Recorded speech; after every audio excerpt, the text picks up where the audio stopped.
Good afternoon, friends and newcomers to our Friday special conversations with special people. I'm so happy to introduce our very special guest today. Budd Mishkin, former host and reporter for New York One News, will speak on the topic, Glimpses of Prominent New Yorkers. Budd first had spoken for our Thursday lecture series on February 5th, 2015. 5 years ago, it was much easier for you to come into the library, right, and give a lecture. I appreciate all the effort that you're doing this with Zoom, and especially if you want to show things. Thank you, Budd. You're fascinating, and I know you will give us so much insight into the lives of famous New Yorkers. So now, please let's give a very warm welcome, whether he sees you or not, I will give a very warm welcome to our very special guest, Budd Mishkin. All right. Thanks, Phyllis. I see you. Okay. Do you hear me? You can give me a thumbs up if you hear me. I hear you. All right. Everybody else hear me? Okay, great. Well, it's a pleasure to talk. It's always a pleasure to talk. Don't give a Mishkin a microphone. We could be here for a while. I take that straight. I come by that honestly. I take that straight from my father, who never met a microphone he didn't like. I'm happy to talk to you today, and always happy to talk on behalf or for the library, which is one of the great institutions in South Orange. It's been a great place for my daughter. It's been a great place for my wife, Perry, and it's been a great place for me. I'm sorry that I have to come to you this way as opposed to in person, but that's how things are going these days, so we will make the best of it. I've been very blessed. I'll give a very short bio. I've worked in broadcast journalism for now almost 40 years, but who's counting? And for much of that, I've had the blessing of interviewing people in all sorts of situations, in good situations, in bad situations, in calm situations, long interviews, very short interviews. I've interviewed people in their homes. I've interviewed people at work. I've interviewed people, I covered sports for many years, so I interviewed people in locker rooms, in small, not so great smelling locker rooms after games. And that has its own charm. And then in 2003, I was working for New York One, the all news cable news channel in New York City. And I created a weekly series called One-on-One with Budd Mishkin. We thought we might throw the name in the title. And it was a weekly profile series of influential and intriguing New Yorkers on a weekly basis, talking to them about what makes them tick, the process of what they do, be they an actor or a musician or a writer or an architect or a nonprofit executive or a business leader or a politician, all sorts of New Yorkers from across the broad spectrum of New York One being a New York City channel.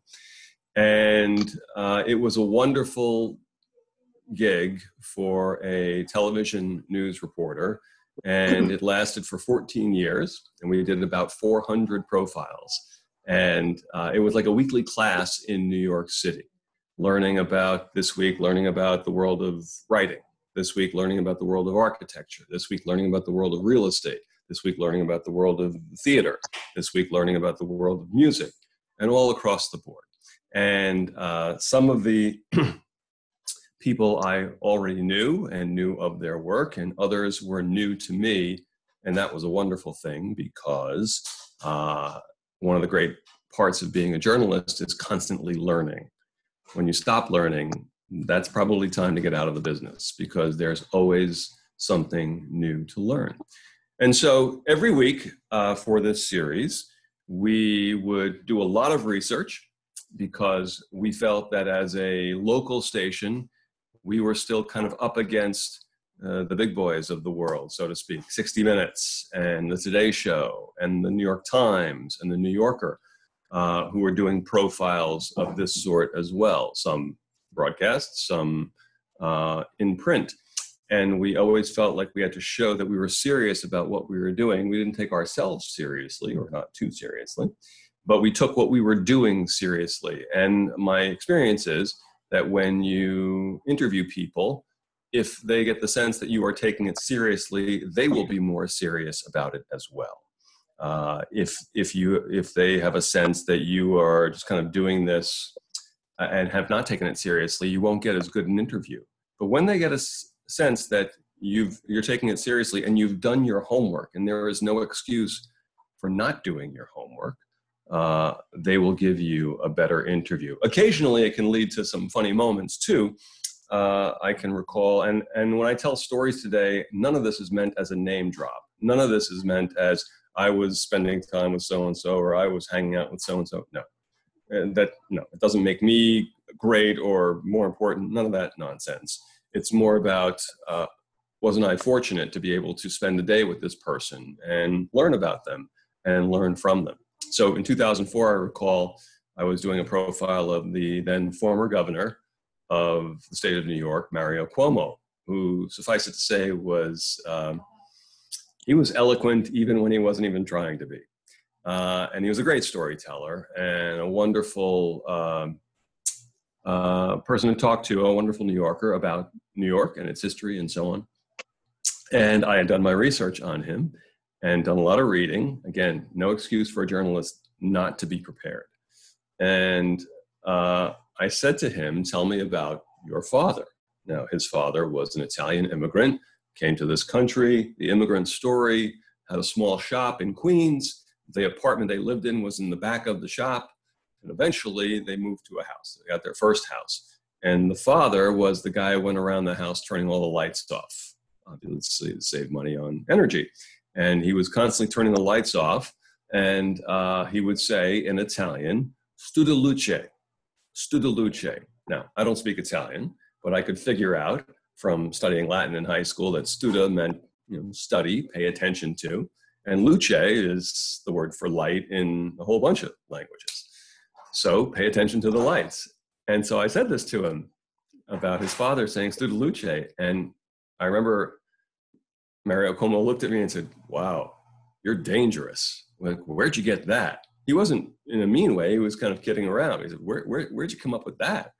And I did not have the heart to tell the then former governor of New York State that I actually read it in his book, that he had written it in one of his books. He'd written many.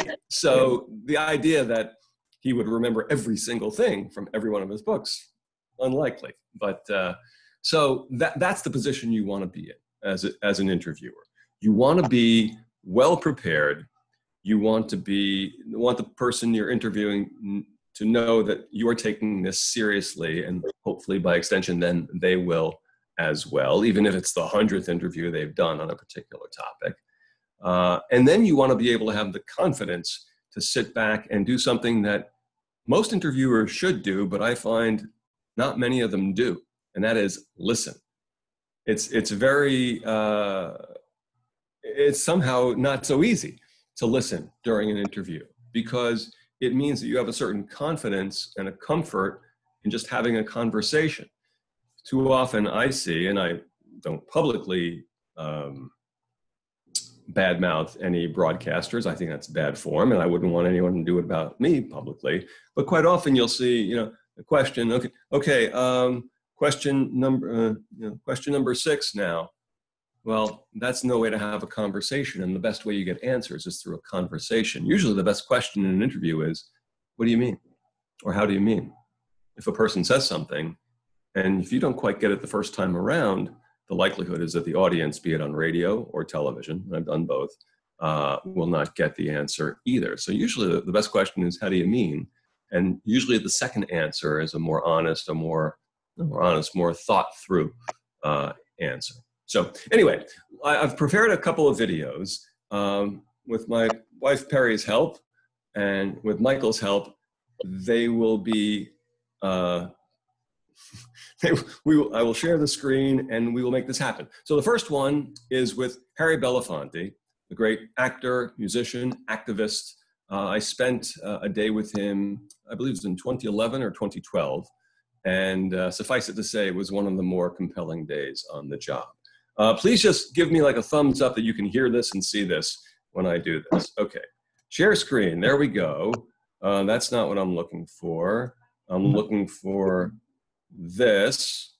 Okay. And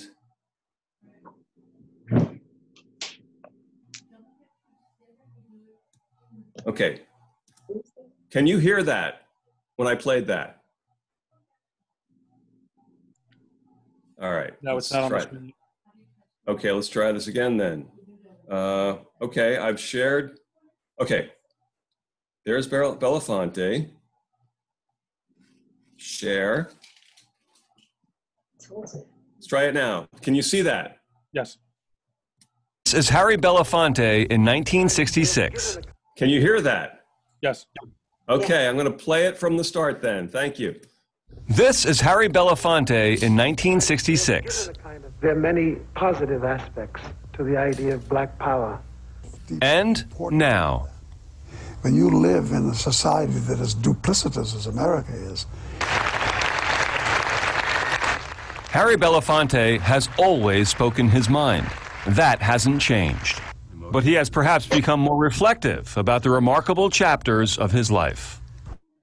It became Dr. King, it became Nelson Mandela, it became Eleanor Roosevelt, it became a number of icons that had so profoundly impacted on my life. The result is an autobiography, My Song, and a corresponding documentary that first aired on HBO, Sing Your Song. And one day, here I was on the stage of the Village Vanguard. Paul Robeson came to see me. Harry Belafonte became an international superstar in the 50s, a rarity at the time for a black entertainer. There were movies, television shows, and sold-out concerts. He was the first African-American to win an Emmy Award. He's won Grammy Awards, a National Medal of Arts, a Kennedy Center honor.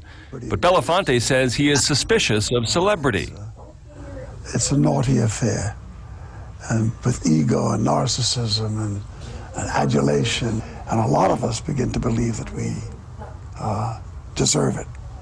His experiences confronting bigotry led him into a lifetime of activism. Dr. Martin Luther King Jr. became a close friend and often stayed at Belafonte's apartment when visiting New York. Belafonte saw the pressures on the civil rights leader up close. He had this tick, and it just appeared almost at any moment. And then one day, I discovered that I'd not seen it lately. And I asked him, what happened? How did he overcome it? And he said, because he had made his peace with death.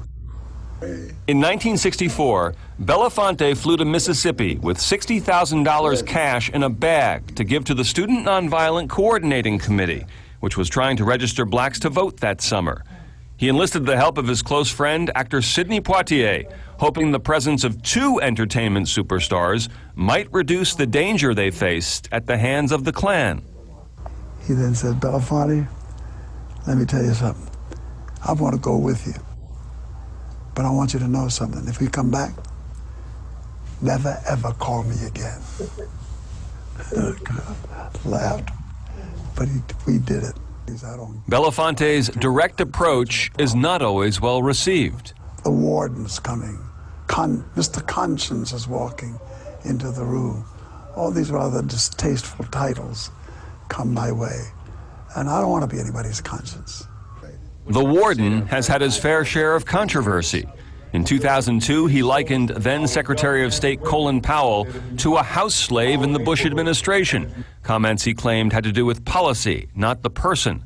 And in 2006, during a visit with Venezuelan leader Hugo Chavez, he called President Bush the greatest terrorist in the world.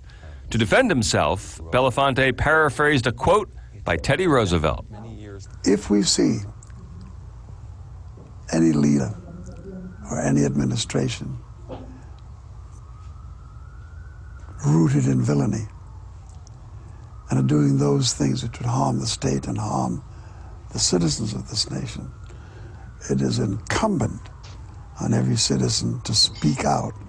If we fail to do it, such an act is patriotic treason. Not all of Harry Belafonte's memories are of historic places and people. Wow, forgot about her. Oh, forgot about her too. He grew up poor in Harlem and on the island of Jamaica.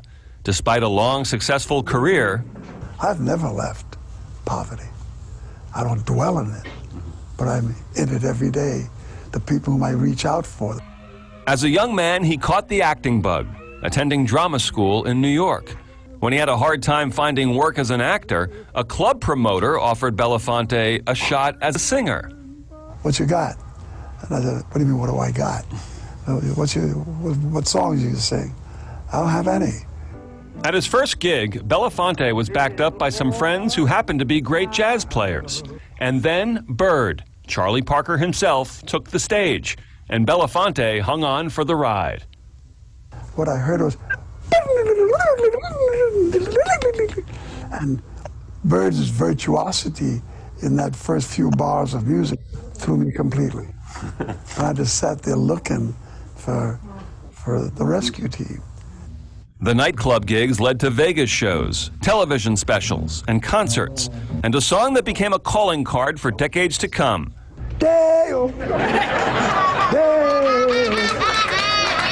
Stardom didn't enable Belafonte to escape the racial mores of the day, but it did give him a forum to speak out.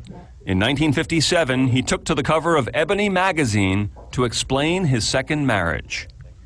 When we married, America was still legally segregated, and interracial marriages were punishable by imprisonment and fines and other humiliations. He's currently married to Pamela Frank. Belafonte has 4 grown children from 2 previous marriages. Perhaps the most compelling part of his autobiography is his complicated relationship with his mother. Belafonte says she was proud of his success, but left the house he built for her in California to return to a poor neighborhood in Harlem, adrift, until she eventually died alone. Buried in a pauper's grave out in Staten Island. And she had to be identified. It was crushing. And there was a time when I went through rage and anger at the fact that she so frustrated me. And if it had not been psychoanalysis, leading me to a much deeper, much greater place of clarity, I might never have come to love her the way I did or do. Belafonte says there is still plenty in this society that makes him angry, but he credits his mother for showing him how to channel that anger into something positive. Don't waste your time being angry. Use that fuel and create a cunning, create a smarts, create a way to walk through that labyrinth and make it pay off for you. One-on-one with Harry Belafonte, Budd Mishkin, New York 1. That was great. Okay. Everybody could hear that okay? And everybody can hear me now? Great. Thumbs up? Yes? Okay. All right. So Harry Belafonte. So suffice it to say, that was a pretty special day on the job. And I don't take any of that for granted on days like that, or when I'm interviewing someone for, say, a live event at places like the 92nd Street Y or other venues in New York. It's a responsibility. It's a privilege. My feeling about it was always, this is not going to be what we call in the business a puff piece. You know, you're great. Tell me why you're great. No, it's not like that.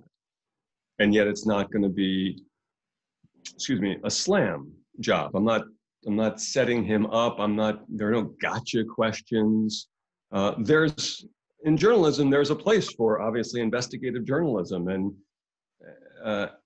but doing a profile, my feeling is my job is to just put a mirror up to the person and get them to talk honestly about who they are and what makes them tick. And if I'm doing my job correctly, that's what they do. If I don't do my job correctly, then you get a lot of answers that are what we call press release answers. Answers that they've given 100 times during every other interview, and you're not getting really anything that illuminates who the person is. Now, I gotta say, just watching that piece again, my favorite part of that is the human moments. Of course, the two really human moments. For example, where he talks about the tick that Dr. King had, which only a close friend could see. And then when he talks about the tick no longer being there, and that it was Dr. King making his peace, so to speak, with the fact that, with death. And then the other human moment is the showing him the pictures of some of the people from his past, and him amidst all this talk about these big issues of race and racism and show business and so on, his family. The picture of, or the footage of him looking at the picture and say, oh, I forgot about her. Oh, I forgot about her too. Now, I don't say that in a way, certainly not making fun, but that's a human moment. And in a profile, you look for something like that because it's really kind of a sweet moment and not something that's guarded or, again, an answer that he's given to 100 different other interviewers. Harry Belafonte, I knew a decent amount and knew more about after reading his book and seeing the documentary before the interview. Mary Higgins Clark, I did not know about. I had not read her work, although I knew she was an incredibly successful author. And yet, when I announced, or somehow it got out in the newsroom, that I was going to interview her, and this was back in 2016, more than a few people came up to me and said, "You're going to interview Mary Higgins Clark. You know, could you get this signed for me? Could you, could you tell her I love her?" So that's always a barometer. I always found in the newsroom when the excitement, when people found out if there was a particular person I was going to interview, that always obviously felt good that we had procured an interview with someone who people loved. It was beloved by people, and not necessarily by me, or at least not initially, because that's a good feeling, because then I'm reaching out to areas that are not in my own sweet spot, for want of a better term, that are areas that I'm learning about, but the audience is out there for this person. So let me try and do this again. I'm going to share the screen once again, and I'm going to try and call up a piece I did with Mary Higgins Clark in 2013. There she is. We won't start it just yet. No. Hold on. And then we go back to this, and I'm sharing this. Okay. All right. Can everyone see Mary Higgins Clark? Yes. Yes. Okay. I'm going to play a little bit, and once again, you let me know if you can hear it or not. Selling suspense author Mary Higgins Clark, there's this. Are we okay? Do we hear that? Yes. Okay, here we go. 7 more minutes of hopefully. I was proud of this profile. I like this one, and I liked her a lot too. Now, a blessed memory, Mary Higgins Clark. Here we go. For best-selling suspense author Mary Higgins Clark, there's this important number. I don't hide my age. I'm 88. And then there's the really important number. This is number what? 53. 53. Right. Sure. There's Yes. no question about it. I counted them again. Book number 53 is As Time Goes By, the latest from the woman whose books have sold more than 100 million copies. There's a formula. Finish writing by Christmas, get it on the shelves for Mother's Day, traditionally an important time for the sale of her books. Mary Higgins Clark long ago settled into a rhythm, and yet she says the process gets no easier. The first 50 pages I write over and over and over again. In the process, I say the plot is miserable, the characters are stiff, I might as well throw it out the window. The accent is still straight out of the Bronx, where she was born and bred. She's enjoyed more success than she ever could have imagined, signing several multi-book, multi-million-dollar deals. There are 4 homes, including an apartment by Central Park. People write wonderful books, got great reviews, and nothing happens. And I understand how frustrating and heartbreaking it is. So the fact that I have been managed to stay on the bestseller list and often #1 all these years, I'm very grateful. The success was born out of years of rejection and the refusal to give in to doubt. When I sold my first short story, Stowaway, it was out 42 times before it was accepted for $100. I thought I had died and gone to heaven. My mother said Mary is going to be a very successful writer, and I knew I was going to be. Writing has long brought Higgins Clark joy in a lifetime that's seen its share of sorrow. We could play stickball here. We could jump rope in the middle of the street. Everybody knew everybody. She grew up in the Pelham Parkway section of the Bronx and attended Villa Maria Academy, a self-described nice Irish Catholic girl surrounded by family and stories. And the Irish storytelling, they're natural storytellers. Naturals. They will go to the store for a bottle of milk, and they'll come back with something happened along the way. Her father died when she was 11. A brother died a few years later in World War II. Money was tight, so as a high school student, Higgins Clark worked nights and weekends as a telephone operator at a hotel in Manhattan. She was already nursing her dreams. If I got downtown early, I would walk along Fifth Avenue and choose the clothes I would have when I was a professional writer. Higgins Clark worked for a year as a Pan Am stewardess, married a guy from the neighborhood, and had a family. And she always wrote. But after 15 years of marriage, tragedy struck again in 1964 when her husband Warren died suddenly, leaving her a single mom. 5 little kids, 5, 8, 12, 10, 12, and 13. And I felt I didn't have any right to fall apart.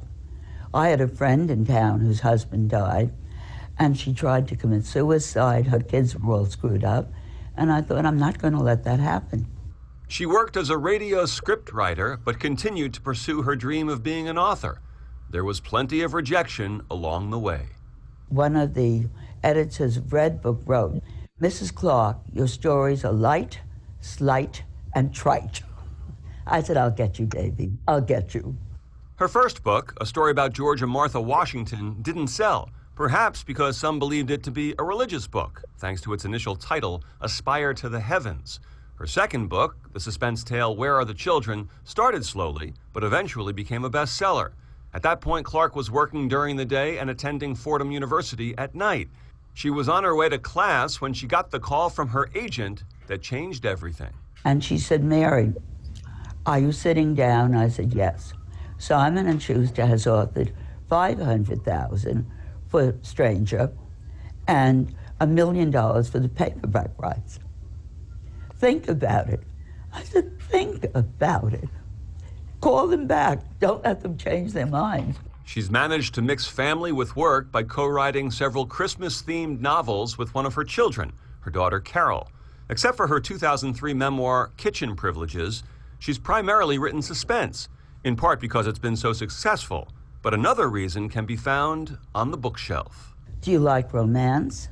Then that's where you belong. Do you like science fiction?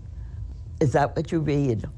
If you like suspense, that's your field. If it's nonfiction, that's where you belong. I mean, it's like a little clue rather than just say, what'll I write about? What do you read?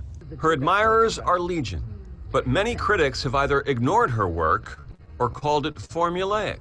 Long ago, Carol and I, my daughter, the writer, Carol and I were told, if someone's mean to you, make him a villain, a victim in your next book. So if I did something to upset you, That's great. I might make it into the next book. Well, it would be so sad.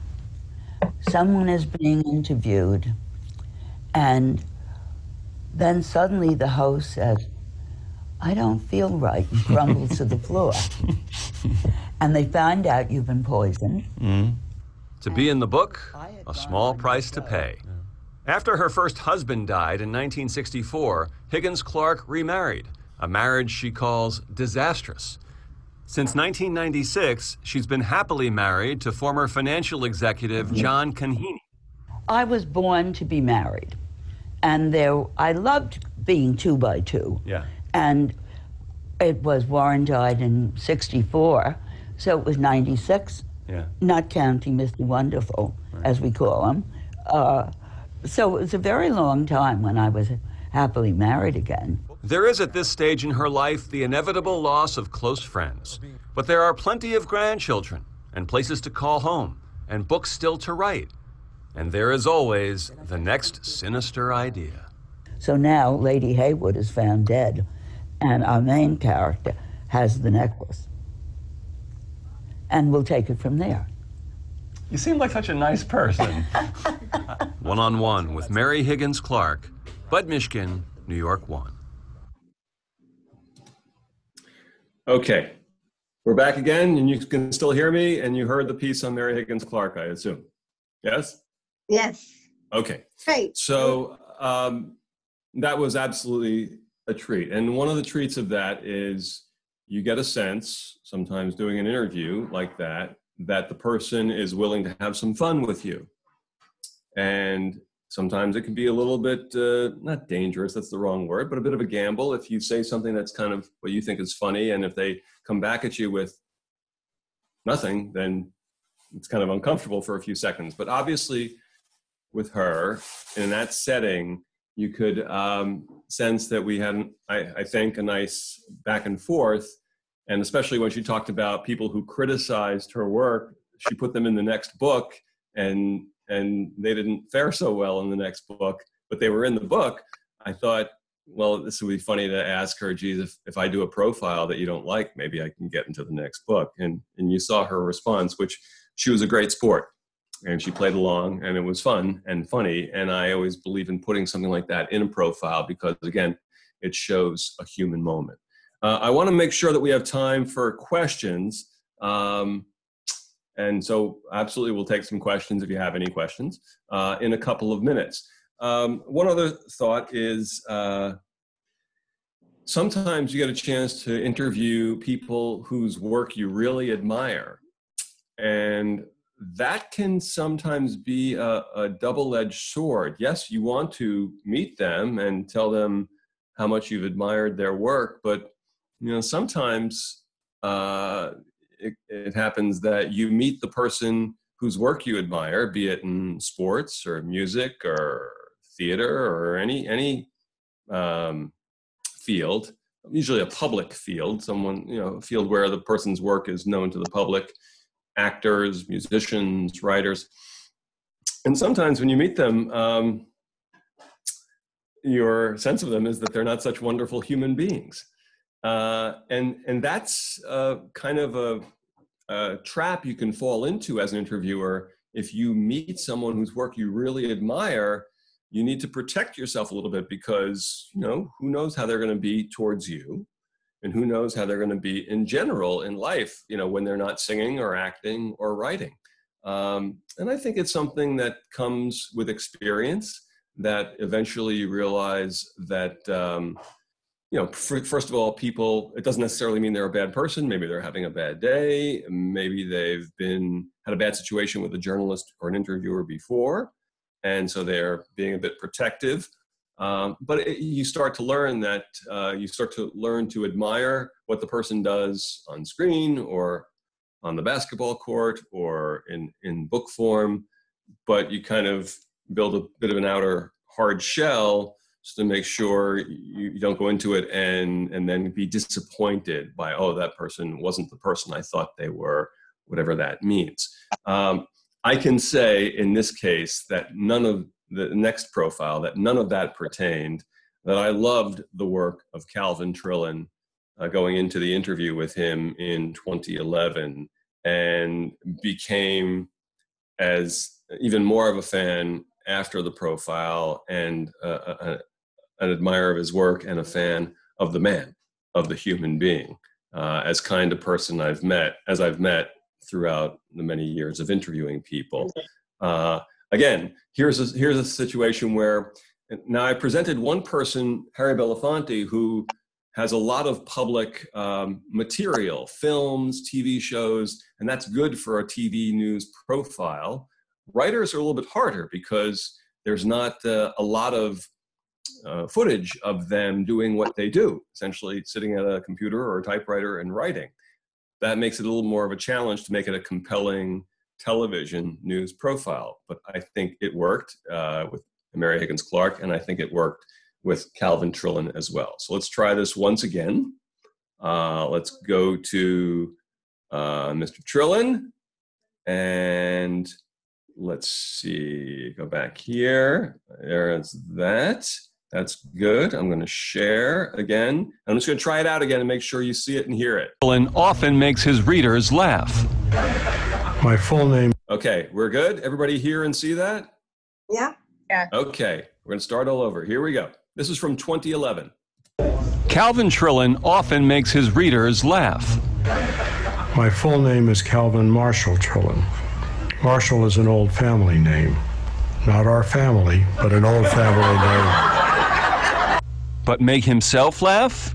That's a different story. I actually make myself laugh about once every year or two when I'm writing. So I think if I ever got taken as a hostage or something, I wouldn't be totally without resources. I could give myself a little smile every year or so. That's Calvin Trillin, almost incapable of saying or writing something that isn't clever in his books, his articles in The New Yorker, and his poems in The Nation. His most recent work, Quite Enough of Calvin Trillin, 40 Years of Funny Stuff, is a compilation of pieces from his long and successful career. How does he describe going back and reading some of these old pieces? There's an old Midwestern phrase, haven't had so much fun since the hogs ate little sister. But Trillin has also written about serious topics. His first book dealt with the integration of the University of Georgia in the early 60s. In 2011, he wrote a piece for The New Yorker about the 50th anniversary of the Freedom Rides, a civil rights story he covered for Time magazine in 1961. And yet many admirers focus primarily on his writing about food. Partly because there were books made of these pieces. That there are some people who think that's what I do, and there also think that that's practically all I think of. that I'm just, people would call here saying I'm in Chicago, what's the best fresh restaurant? I have no idea what I'm saying. Trillin has often written about his family, especially his wife Alice, who died in 2001. The effect on readers has been deeply personal. He once received a condolence card from a woman who sized up her boyfriend and asked, "But will he love me like Calvin loves Alice?" It is impossible to overstate the impact of Alice on Trillin's writing. My wife Alice appears as a character in many of these pieces. Before her death in 2001, even the pieces that didn't mention her were written in the hope of making her giggle. This book is dedicated to her memory. Alice Stewart Trillin died of heart failure stemming from radiation treatment she first received for lung cancer in 1976. She died just after midnight, September 12, 2001. A few years later, New Yorker editor David Remnick asked Trillin if he ever thought about writing about Alice. The resulting article, Alice Off the Page, and the book About Alice were widely read in New York literary circles and beyond. I found doing it helpful rather than destructive. I thought it helped me think about her and organize my thoughts. Calvin Trillin is known to many as Budd, 1D. What's with the 1D? Why not 2Ds? Because the 2Ds, I don't know a lot of other Budds with 2Ds, and we need as many as possible. I would say 2Ds is putting on airs. He was actually Buddy to some of his friends growing up in Kansas City. I had a very happy childhood. It's not something you admit readily in New York, but it's true. Unfortunately, for any best-selling memoir, it was a very happy home. I had no glue-sniffing grandmother, and no bestiality, no incest. Trillin's grandparents emigrated from Eastern Europe to the Midwest. He likens his upbringing to an episode of The Brady Bunch, played by actors from Fiddler on the Roof. He recalled one time visiting a friend in first grade. His grandmother gave us milk and cookies, and she was a gray-haired lady of some age, and she spoke regular English, and I was astonished. I didn't know older people could speak English. His father owned a few grocery stores, and then a restaurant, where every day the lunch menu included an original poem. My favorite one of his poems was, "Eat your dinner," Mom said gently to her little son, Roddy. "If you don't, I'll break every bone in your body." Years later, Trillin wrote about his dad in Messages from My Father. He somehow, without piling it on, and I can't remember any great "I'm proud of you, son" stuff or anything like that, took it for granted that I was a special case, which is the greatest thing you can give your kids. He went to Yale, worked for Time magazine, and in the mid-60s came to New York, where he and his wife Alice raised 2 daughters. Trillon says writing about your family is tricky stuff, especially when people have been reading your work for 40 years. My younger daughter didn't like to go to Chinatown unless she was carrying a bagel, just in case, she said. She was sort of a picky eater, and she has 2 children of her own now, so when people ask her, do you still carry a bagel to Chinatown, she's a little irritated. Trillon has been part of the New York cultural scene ever since he got here, but Kansas City is never really far away. Interestingly, it played a role in his choice long ago to live in Greenwich Village. You could see the sky, and the scale was different from uptown. It seemed to me, even though people thought a lot of unnatural acts happened in the village, that there would be nothing as unnatural as getting into an elevator in order to go home. Trillon has written memorably on a number of subjects: food, family, civil rights, even the quest for a parking space. It's all writing. I mean, I think it's like a pianist playing classical music and playing jazz. I mean, it's all the same muscles. But he will always be known primarily as a writer who makes us laugh and smile.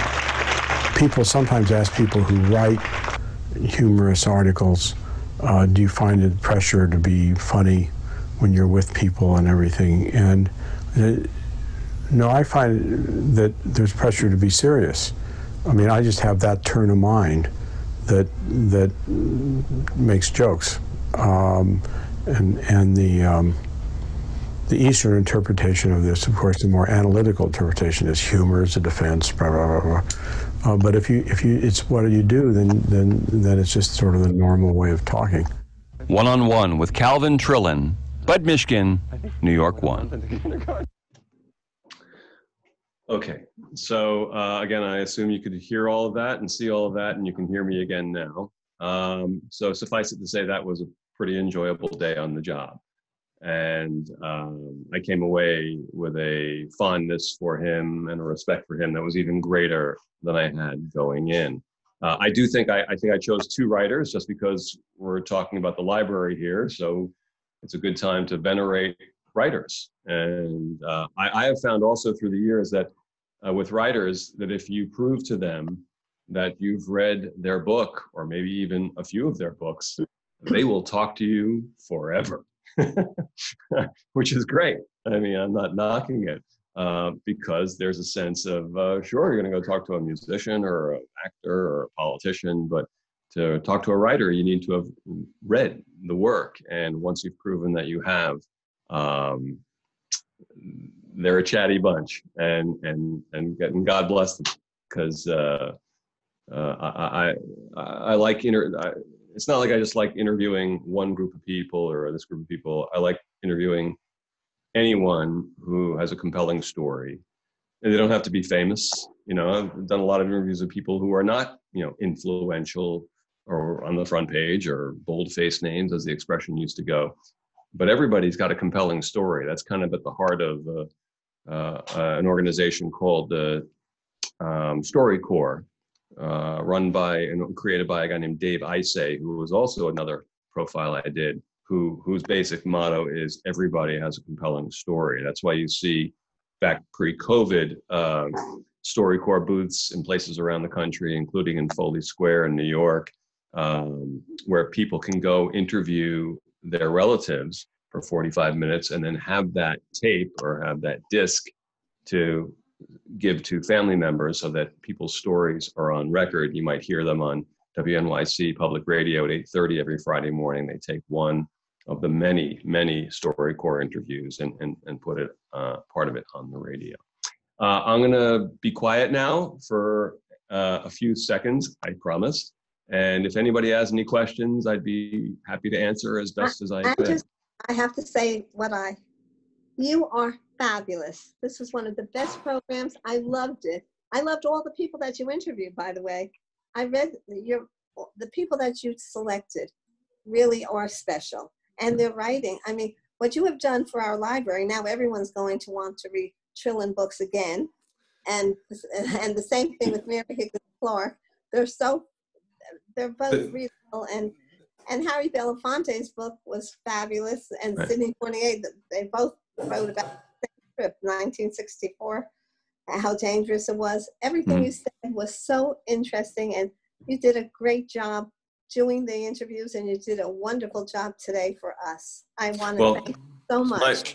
It's my pleasure. My pleasure. My feeling was always in doing the interviews and the profiles that if something struck me as interesting or funny or poignant, if I felt like I was, wanted to watch this, then I felt like viewers would want to watch it as well. And of course, anything that's done well is always a team effort. It wasn't just me. You have to have someone who is a great videographer and a great editor and a great copy editor to, I would submit a script, and then the copy editor would change some things because what would be clear to me wouldn't necessarily be clear to everyone else. And sometimes you do a little battle over, no, I want that story in. Well, it doesn't really work. But anything that's worth doing and is done well is almost always a team effort. And that was the case with these profiles too. Yeah. Hello, my name is Sandy. Hello. Hi, Sandy. Hello. Hello. Go ahead, Sandy. What's your question? I wanted to thank Phyllis so much for asking you to be on the conversation today. I love you when you come to the library, and I'm a New Yorker, born and brought up in New York, so I really appreciate what you do. Thank you. Oh, it's my pleasure. Hello, Shirley Gordon. Yes, go ahead. Bud, I come from Warwick, New York, originally. And I'm going to juggle your memory about Kutz Camp. My younger daughter went to Kutz Camp when you were there. All right. Well, this is a home away from home for us. I grew up in Monroe, New York, in Orange County. Oh, my goodness, I didn't know that. And this camp, Kutz Camp, was a special place for us in Warwick, New York, about 25 minutes away. Unfortunately, the camp is no longer, but it really is a place that influenced us a lot. The business about Monroe is interesting. It was a small town when we were growing up there. My father was from the Bronx. My mother was from Albany, so it was kind of in the middle. And my father, from my father's side of the family, we got that, fast talking, New York, funny, comedy, that kind of thing. And from my mother's side of the family, we got real salt of the earth, Albany, upstate New York. They always remembered when your birthday was. That kind of thing. And so when New York One started, this channel that I was one of the original reporters and anchors on in 1992, it started in September 1992. I had lived in New York for a little while before that, but I was still, and always consider myself from Monroe, from upstate New York. Sure. And so the whole thing when New York One started was that they said that everybody who was on New York One was this, streetwise New Yorker who knew every nook and cranny of the city, of all 5 boroughs and so on. And so I used to joke to people that I'm not a streetwise New Yorker, but I play one on television. Right. So, nice to talk to you. Thank you. You too. Sure. Anyone else? I can offer pearls of wisdom, whether they're pearls or not. But anyway, so maybe I'll finish up with a few last thoughts, and that is basically I've been blessed in my career to work at places that trusted my instincts, and since my time at New York One came to an end in 2017, and then I worked for about 1.5 years at CBS News Radio Network, which was a great operation as part of CBS News, and had a chance to be an anchor and a reporter for them, doing newscasts that went out on the radio across the country to radio stations around the country. And I will say this: it's for anyone who has children or grandchildren who are considering the field, they should do it if they really love it, or sense that they will love it. It's not an easy field to be in. There, by and large, it is not great pay and horrible hours. Quite often, it's not a 9-to-5 gig, although for many years I was blessed to be able to work mostly days and have nights off and weekends off. And that was really, I was very fortunate. But when you see people working either on TV or listen on the radio or in the newspapers, you know, they're probably not, the people in the networks do fine, but most of journalism across the country is, you know, little pay.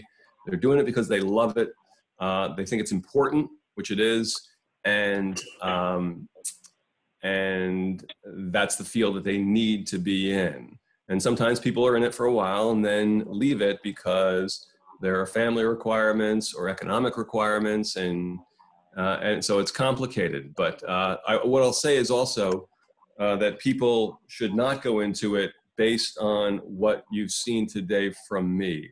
This is not about me hanging out with famous people. I never look at it like that. And shame on me if even for a sliver of a moment I did.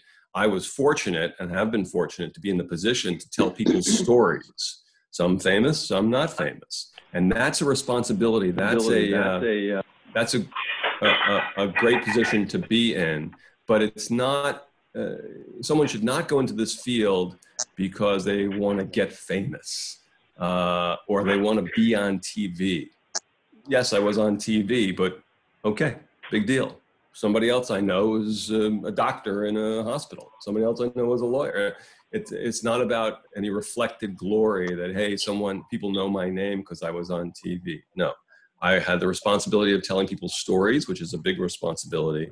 I enjoyed being on TV, and there are certain people that are able to do it and have a feel for it. But it was never about, hey, I'm going to be famous. No. If you want to do that, go into some other field, because journalism's not the right thing for you. Journalism it's in a hard way right now, both print journalism and radio and television journalism, and lots of layoffs because of the pandemic and other reasons too. But obviously I'm biased on this topic, but I would say that good journalism and good storytelling, be it on TV or on the radio or in the papers, there's always going to be a place for that. And there should be a place for that in this society. So I'm going to get off my soapbox now. That's my speech. Thank you so much. You're wonderful. Thank you. It was my pleasure. You didn't mention your beautiful wife, who's so talented too. Carrie Smile has been at our group too. She's wonderful. And your daughter, Allie, is beautiful and teenager. And I wish you all good health and happiness. And thank you for coming. And I'll ask you one last question. Will you come back in the fall? Absolutely. Whenever you want me, either remotely like this or in person. Yes, you're so wonderful. Thank you so much. Happy to do it. Thank Stay safe, everyone. Stay safe. Thank you.